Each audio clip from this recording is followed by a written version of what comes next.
Sweet and sour chicken, mga kaligalig for today's video. At ari nga ho mga rekado diyan, meron tayong malaking sibuyas at ang tatlong kulay ng ating bell pepper. Meron ho tayong chicken breast at ari ho ang ating mga gamitin para sa sauce natin. At ayan nga ho, maghiwa na tayo ng rekado. Ari nga ho, una kong hiniwa ho diyan ay aring sibuyas. Kalahati lang nga pala ho ang aking gagamitin din at napakalaki naman ho. Ayan ho, hihiwain ko lang ho yan ng quarterly. At ari na nga ho, sunod naman ho diyan ay aring ating mga bell pepper na yan.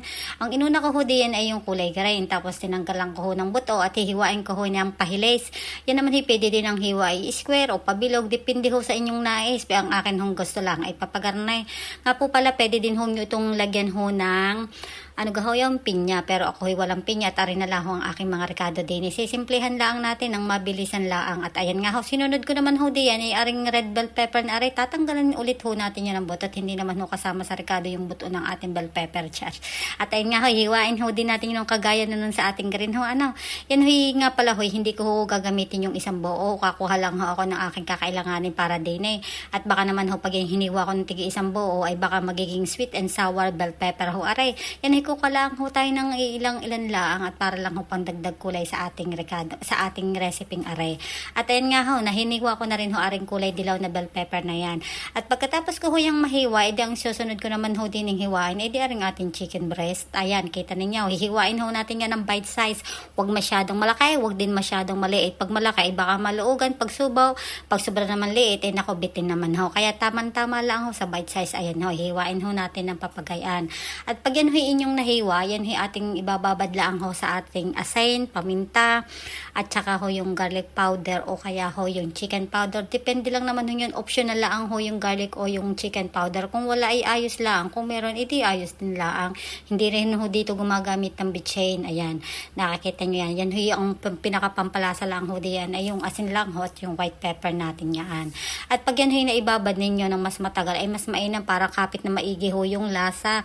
At ang sunod nga pala ho din yung ating lalagay pa diyan ay yung egg white ho ng ating itlog. Yung egg white lang ho. Yung pula ho itatabi ko at yun ay magagamit ko pa. Baka maluto ko pa yan at pang almusal ko bukas at maipalaman sa tinapay. At ayun ho, ating lalamas-lamasin ho yan talaga para masigurado ho nating mamix yung ating mga pampalasang inilagay din eh. Ayan. Pag ulit ka ho, mas matagal na nababad, mas maigi at magiging mas malasa. At ang isusunod naman ho din ay yung pinakasos naman ho. Ayan ho, kumuha ho ako din ng asukal. 3 kutsarang asukal ho. Pula o puti, ayos lang. Depende ho yan sa inyong uling nais. Tapos ho yung ating vinegar, 3 kutsara din lang ho yan. 3 lang lagi ho yan. Kung yan naman ho yung mas marami yung lulutuin, eh di dadagdagan na lang ho. Tansyahan ho lang yan. Tapos ho 3 kutsara din hong ketchup. Inuulit ko ho, yan ay depende sa kung gaano kadami o gaano kaunti ang inyong lulutuin. Eh di pag madami, dadagdagan. Pag kakaunti, eh di babawasan. Tapos ho, lalagyan ko din ho yan ng 1 kutsarang cornstarch at dadagdagan natin ng tubig at ating haluin at ating sisiguraduhin na tuna ho yung cornstarch ho yan. At ari nga pala isa sa sikreto ko din ho, hayan. Lalagyan ko ho yan ng chili sauce at para may sipa-sipa ng anghang. Pero kung may bata ho kayo, eh huwag nyo lalagyan at mahalang ho yun. Eh ari mo matatanda ang kakain, eh di ayos lang. At ari nga ho yung mga rekado, nahiwa ko na at ari na ho ang ating chicken breast. At ari na ho ang ating pinaka-sauce.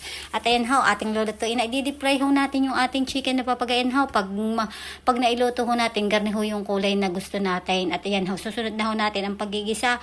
Una ho natin igisa yung ating sibuyas. At nang medyo maluto-luto, idadagdag na ho natin yung ating mga bell pepper na papagayon. Ayan ho, pwede din ho yan lagyan ng pinya ha. Sinasabi ko ho sa inyo. Pero hindi ko na ho nilagyan at masyadong magastaws. Tama na ho, aray, yan.